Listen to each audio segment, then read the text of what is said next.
ये दुनिया खत्म हो रही है। सिर्फ इंसान नहीं, जानवर भी सुसाइड करने लगे हैं। धरती दुखी है और आसमान तप रहा है, और इन सब के बीच मैं अपना परिवार, अपनी दुनिया बचाने की कोशिश कर रही हूँ। ये दुनिया हम सब की है। हम ह्यूमन सबसे बुद्धिजीवी क्रिएशन है भगवान के, मगर जितनी गंदगी, पॉल्यूशन, केमिकल, पॉइजन हमारी वजह से एनवायरनमेंट में फैल रहा है, उस हिसाब से हम उस हर क्रिएशन की इंसल्ट कर रहे हैं जिसका सुख लेने के लिए हमें बनाया गया था। Being a human is a moral responsibility to protect nature and all creations of nature. जब से इंडस्ट्रियल रेवोल्यूशन बढ़ा है, ग्लोबल एनुअल टेम्परेचर भी बढ़ा है bye little more than 1 degree Celsius और अबाउट 2 डिग्रीज फ़ारेनहाइट से। पिछले 40 सालों में देखा गया है कि global annual temperature 0.18 degree Celsius और 0.32 डिग्रीज फ़ारेनहाइट पर डिकेड बढ़ा है। और ये क्यों होता है? क्योंकि इंडस्ट्रीज फॉसिल फ्यूल्स को जलाकर एनर्जी जनरेट करती है, जैसे cement, iron, steel, electronics, plastic, fabrics और बेसिक गुड्स को मैन्युफैक्चर करने के लिए, और जिसकी वजह से ग्लोबल एमिशन हो रहा है, मतलब harmful gas, radiation, heat release हो रहा है वातावरण में। रिजल्ट क्या है? प्लैनेट कभी इतना गर्म नहीं हुआ। 9 of the 10th warmest years since 1880 have occurred since 2005, and the 5 warmest years on record have all occurred since 2015. Climate change denial के अकॉर्डिंग स्लो डाउन हुआ है बढ़ते एनुअल टेम्परेचर में, मगर 2018 के पेपर ने पब्लिश किया था कि ये इंफॉर्मेशन गलत है। Climate scientists have concluded that global warming has to be controlled in all possible ways before 2040. Research के अनुसार 1.5 डिग्री सेल्सियस टेम्परेचर में प्लैनेट सेफ रह सकता है, मगर उसमें भी ड्रॉट, हीट स्ट्रेस, फेमाइन, उपजाऊ जमीन का खराब होना, स्पीसीज मर जाना पॉसिबल है।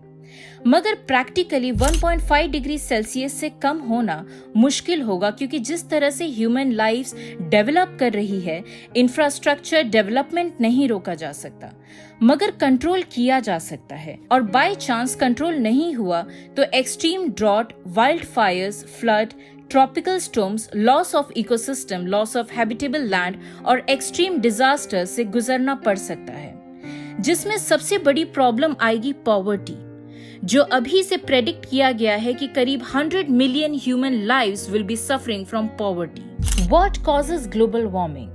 Earth is third planet from the sun, which has most favorable temperature. Emissions of greenhouse gases need to peak within the next 3 years. All the available tools we have in terms of policies, technologies. Our climate editor Justin Rowell is here with me. And Justin, the UN has produced many reports on climate change. Climate change is a global issue.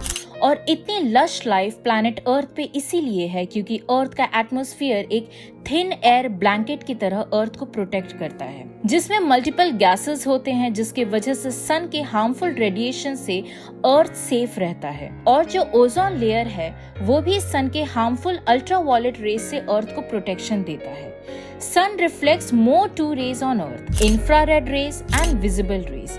कुछ rays earth absorb कर लेता है, मगर कुछ space में reflect हो जाता है। कुछ गैसेस एटमॉस्फेयर में ट्रैप हो जाने के कारण वो वापस अर्थ पे रिफ्लेक्ट हो जाते हैं, मतलब अर्थ उन्हीं हार्मफुल गैसेस को वापस हवा में मिला देता है, जिसकी वजह से अर्थ का हीट टेम्परेचर बढ़ जाता है। इस एक्सचेंज को ग्रीन हाउस इफेक्ट भी कहते हैं। और जो हीटिंग गैसेस इनमें इन्वॉल्व्ड हैं वो हैं carbon dioxide, methane, nitrous oxide, water vapour, chlorofluorocarbon, synthetic fluorinated gases and some more air pollutants. इसे ग्रीन हाउस इफेक्ट इसीलिए भी कहते हैं क्योंकि ये अर्थ एक एटमॉस्फेयर को बैलेंस करता है। जैसे अगर एक प्लांट को परफेक्ट सन रेज मिले तो वो एनर्जी फॉर्म करता है अपने आप को ग्रो करने के लिए, मगर ज्यादा हीट रेज मिले तो वो सूख जाएगा। वैसे ही जब ये ग्रीन हाउस इफेक्ट एक्सेस हो जाता है तो इससे ग्लोबल वार्मिंग कहते हैं। इस पूरे साइंटिफिक एक्सप्लेनेशन के बाद तो आप ये समझ गए होंगे कि क्यों इस बार ठंड देर से आई, क्यों गर्मी ज्यादा बढ़ गई उन जगहों पे भी जहां इस वक्त ठंड होनी चाहिए थी, क्यों पहाड़ों पे स्नोफॉल लेट हुआ और क्यों कई जमीन पानी के लिए वापस तरस गई। साइंटिस्ट कुछ स्टेप्स इंप्लीमेंट करने पर जोर डाल रहे हैं, जैसे decarbonise electricity generation by equitably transitioning from fossil fuels based on production to renew energy sources like wind and solar, to electrify the cars and trucks and to maximise energy efficiency in our buildings, appliances and industries. क्या global warming को control करना इतना ज्यादा मुश्किल है? जी नहीं, इतना ज्यादा मुश्किल नहीं है, लेकिन हम सिर्फ गवर्नमेंट पे डिपेंड नहीं कर सकते।